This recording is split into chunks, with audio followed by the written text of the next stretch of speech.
Praise the lord. యేసు క్రీస్తు వారి పరిశుద్ధమైన నామంలో మీ అందరికీ వందనాలు శుభాలు తెలియపరుస్తూ ఉన్నానండి.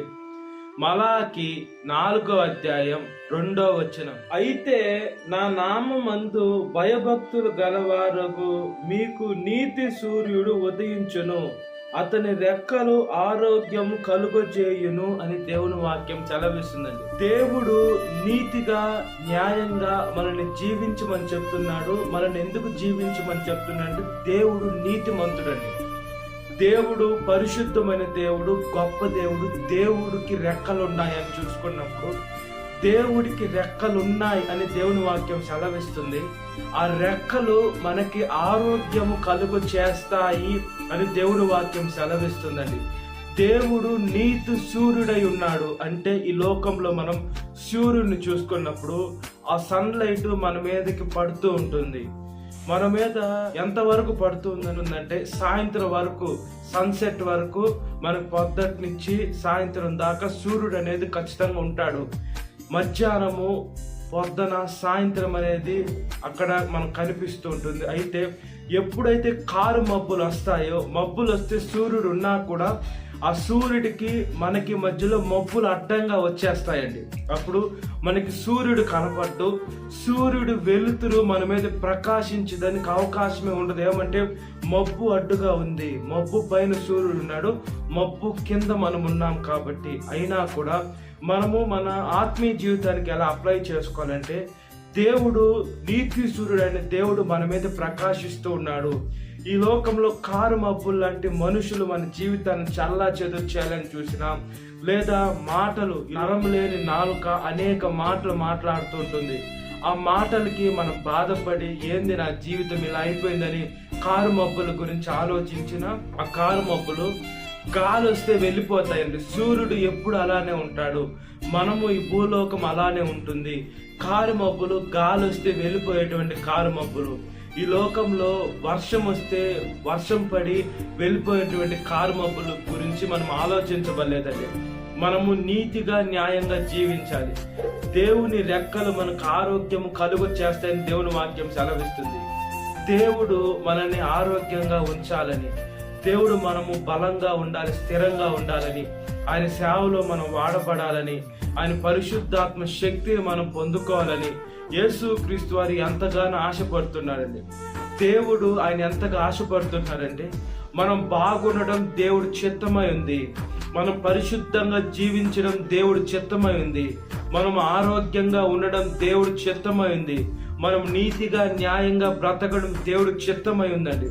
మనము దేవుని వల్లే బ్రతకాలి, మనం చూసే చూపు పరిశుద్ధంగా ఉండాలి, మనం ప్రార్థన చేయాలి. ఎలా ప్రార్థన చేయాలంటే, అయ్యా నీ వంటి మనసును నాకు దయచేయండి ప్రభువా, నీ వంటి చూసే చూపుని నాకు దయచేయండి నాయన, నీ వంటి చేసే క్రియలు నాకు దయచేయండి అయ్యా, నీలాగా నీతో కూడా నడిచే శక్తిని నాకు దయచేయండి ప్రభు అని మనము దేవుణ్ణి అలాంటి అడగాలి. కానీ ఈ లోకంలో ఆస్తులు ఇవ్వయ్యా, అంతస్తులు ఇవ్వయ్యా, నాకు అది ఇవ్వయ్య, ఇది ఇవ్వయ్యా అని ఈ లోకంలో ఎన్ని కోరుకున్నా కూడా దేవుడు ఇస్తాడు, ఇవ్వకుండా వెళ్ళడు. అవి ఇచ్చినా కూడా అవి ఈ లోకంలో మాత్రమే తాత్కాలికంగానే ఉంటాయి, కానీ పరలోక రాజ్యానికి వెళ్ళేదానికి లేదా మన ఆత్మీయ జీవితానికి ఉపయోగపడేదానికి అవి సహాయం చేయవండి. కాబట్టి మనము నీతిగా న్యాయంగా జీవించాలి. నీతి సూర్యుడైన దేవుడు మన మీద ప్రకాశిస్తూ ఉన్నప్పుడు మనం ఎలాగా ఈ లోకంలో బ్రతకాలి, మనల్ని ఈ లోకంలో ఎంతమంది స్పెక్టేట్ చేస్తూ ఎంతమంది చూస్తూ ఉంటారంటే, మనం సేవ చేస్తున్నప్పుడు మనము పొరపాటు చేయకుండా నిందలు వేసేవారు ఒకరైతే, మనం తెలుసో తెలియకో అంత ఏదన్నా చిన్నది ఒకవేళ చేసినా కూడా దాన్ని భూతద్దంలో పెట్టించి చూపించే మనుషులు ఉన్నారండి ఈ లోకంలో.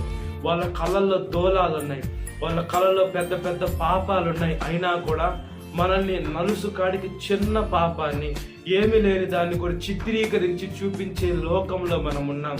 అలాంటి దుష్ట లోకంలో ఉన్నాం, అలాంటి పాప లోకంలో ఉన్నాం, అలాంటి చట్ట లోకంలో మనం ఉన్నాం. కాబట్టి మనం ఈ లోకంలో నీతిగా బ్రతకాలి, న్యాయంగా బ్రతకాలి. మనం తప్పు చేయకుండా ఈ లోకమంతా మనల్ని నిందించినాం, హింసించినాం, అబద్ధ సాక్ష్యాలు పలికినా మన ప్రయోజనము లేదండి.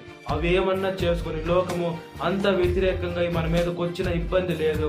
మనము దేవుడు ముందు ఎలా ఉన్నాం, మనం దేవుడు బిడ్డలుగా ఎలా జీవిస్తున్నాం, మన ఆత్మ ఎలా ఉంది, మన ఆత్మ ఎదుగుదల రోజు రోజుకి ఎలా ఉంది, మన ప్రార్థన ఎలా చేస్తున్నాం, బైబిల్ ఎలా చదువుతున్నాం, దేవుల్లో ఎలా ఎదుగుతున్నాం, మనం ఎలా ఒదుగుతున్నాం అనేది మనం నేర్చుకోవాలండి. దేవుని ఆత్మ కలిగి మనం ఎలా ఈ లోకంలో నడుస్తూ ఉన్నాం, మనము నడిచేది కాకుండా ఇతరుని ఎలా నడిపిస్తున్నాం, మన జీవితంలో కారు మబ్బులు దేవుడు ఎలా తొలగించేశాడో. ఈ లోకంలో అన్యులు ఉన్నారు, ఈ లోకంలో క్రైస్తవుల్లోనే కొంతమంది అల్ప విశ్వాసులు, నామకార్థ క్రైస్తవులు ఉన్నారు. వాళ్ళ జీవితాల్లో కూడా కారు మబ్బులు వస్తుంటాయి. దేవుడు ప్రకాశిస్తూ ఉన్నాడు. అయితే వీళ్ళు ఏం చేస్తున్నారంటే, వీళ్ళు ఈ లోకంలో ఉన్నటువంటి పాపం చేసి వాళ్ళు చేసిన పాపానికి వాళ్ళకి ప్రాయశ్చిత్తం దొరుకుతుంటే దేవుడు నాకు ఈ బాధ పెడుతున్నాడు అని దేవుడి మీద నిందలేసే మనుషులు ఉన్నారండి. కాబట్టి ఆ పాపాలన్నీ ఎప్పుడైతే ఒప్పుకొని విడిచిపెడతామో అప్పుడు దేవుడు మనం డైరెక్ట్ అయిపోతాం. అప్పుడు మధ్యలో ఏ అడ్డు ఏ ఆటంకం ఏది ఉండదు. అప్పుడు మనం దేవుడికి ప్రార్థన చేస్తే దేవుడు ఒక్కోసారి ఆలస్యమైన అద్భుతంగా మనకు జవాబు దయచేసేటువంటి దేవుడు అండి. దేవుడు నీతి సూర్యుడై ఉన్నాడు. దేవుడు రెక్కలు మనకు ఆరోగ్యాన్ని, బలాన్ని, శక్తిని ఇస్తాయి. కాబట్టి మనం దేవుని ఆత్మను పొందుకొని ఈ లోకంలో నడుచున్నట్లుగా ప్రార్థన. మహాపరిశుద్ధాత్మ దేవ, మా ప్రియ పరలోకమందున్న తండ్రి, యేసయ్య మీ రెక్కలు మాకు ఆరోగ్యాన్ని కలుగు చేస్తున్నందుకు స్తోత్రమయ్యా. అదే విధంగానయ్యా యేసయ్య నీతి సూర్యుడైన దేవా, మా మీద ప్రకాశిస్తున్న దేవా, అయ్యా మీ వెలుగుని మాకు ఇవ్వమని అడుగుచున్నాము దేవా. ఈ లోకమంతా చీకటి, ఈ లోకమంతా ఒక పాపం, ఈ లోకమంతా విగ్రహారాధన, ఈ లోకమంతా శరీరాశ, నేత్రాశ, జీవడమంతో మునిగిపోతూ ఉందయ్యా. నరం లేని నాలుక యేసయ్య మాటలకి లోనైపోయి ఈ లోకంలో జీవితాలు పాడు చేసుకుంటున్నారయ్యా. యేసయ్య కాపురాలు కూలిపోతున్నాయి. యేసయ్య వాళ్ళు ఎంతగానో శ్రమలకి, బాధలకి, కష్టాలకి లోనైపోతున్నారు దేవా. మమ్మల్ని జ్ఞాపకం చేసుకోండి అయ్యా. ఆరోగ్యం ఇచ్చేటువంటి దేవా, బలాన్ని ఇచ్చేటువంటి దేవా, శక్తిని ఇచ్చేటువంటి దేవా, మీ పరలోకపు వరాలు ఇచ్చేటువంటి మా తండ్రి ప్రార్థన చేస్తున్నానయ్యా. ధవల వనుడ, రత్నమనుడ, ప్రకాశమానమైన వేకు చుక్క, జల్దారు వృక్షము వంటి వాడ, పరిశుద్ధ పట్టణంలో ఉన్న మా పరమ తండ్రి ప్రార్థన చేస్తున్నాం. ప్రతి ఒక్క బిడ్డని జ్ఞాపకం చేసుకోండి. ప్రతి ఒక్క బిడ్డ తప్పుడు మార్గంలో నడవకుండా, వేసే కుడి ఎడమలకి తిరగకుండా తండ్రి మీ మార్గంలోకి నడిచినట్లుగా ప్రాధేయపడుతున్నాం దేవా. నా ప్రార్థన దయతో ఆలకించమని అడుగుచున్నానయ్యా. ఈరోజు పెళ్లి రోజు జరుపుకున్నటువంటి వారిని కాపాడండి అయ్యా. వేసే భార్య భర్తని ప్రేమించి వేసే నూతన సంవత్సరం ఇచ్చినందుకు స్తోత్రం అయ్యా. వాళ్ళ బిడ్డల్ని వేసే మీ ఎందు వదిలేదానికి సహాయం దయచేయండి. బిడ్డలు లేని దంపతులకి మంచి బిడ్డలను దయచేసి, భర్త భార్యని ప్రేమించాలా, భార్య భర్తకు లోబడి ఉండాలి అనే వాక్యాన్ని వేసే వాళ్ళ హృదయంలో పెట్టుకొని వాళ్ళ కుటుంబం క్రీస్తుని బండ మీద కట్టుకునే దానికి సహాయం దయచేయండి. ఈరోజు పుట్టినరోజు జరుపుకున్నటువంటి వారిని కాపాడండి. కొత్త దయా కిరీటాన్ని ఇచ్చారయ్యా. పోయిన సంవత్సరం నుంచి ఈ సంవత్సరం ఈ తారీఖు దాకా కాపాడని స్తోత్రమయ్యా. ఆరోగ్యం దయచేయండి, బలాన్ని దయచేయండి, శక్తిని దయచేయండి. లోకము దయందును వర్ధిల్లాల, ముఖ్యంగా మీ దయందును వర్ధిల్లి మీ పరలోకపు తెలివిని సంపాదించుకొని మీ మార్గంలోకి కొనసాగే దానికి శక్తిని దయచేయమని అడుగుతున్నాము తండ్రి. అదే విధంగానయ్యా యవనస్తుని యవనస్తురాలను కాపాడండి అయ్యా. యవన వయసులో కాడి మోట నరునికి మేలు, అది మోపిన వాడు యెహోవా దేవుని వాక్యం సెలవిస్తుందయ్యా. మీ కాడి మోసే మంచి మనసును దయచేయండి. మేము కుడి ఎడమకు తిరిగితే మా జీవితాలు నాశనం అయిపోతాయి, మా జీవితం పతనం అయిపోతాయి, మా జీవితం వేసి ఎక్కి రాదు, మా జీవితం అయ్యా శ్రమల పాలైపోతుంది. కాబట్టి కుడి ఎడమలకు తిరగకుండా దేవా వేసి యవన వయసులో మీ కాడి మోసే మంచి మనసును దయచేయండి. సాతాను శోధన ప్రతి ఒక్క బిడ్డని విడుదల దయచేయండి. ఈ వాక్యం వింటున్న ప్రతి ఒక్క బిడ్డని పేరు పేరు జ్ఞాపకం చేసుకోండి. ఈ దినకాలపు దీవితో నింపమని ప్రజలను యేసుక్రీస్తు వారి పరిశుద్ధమైన నామంలో మిక్కిలి వినం తరుచున్నాను మా పరలోకమందున్న తండ్రి. ఆమేన్. Praise the Lord. God bless you. Have a great day.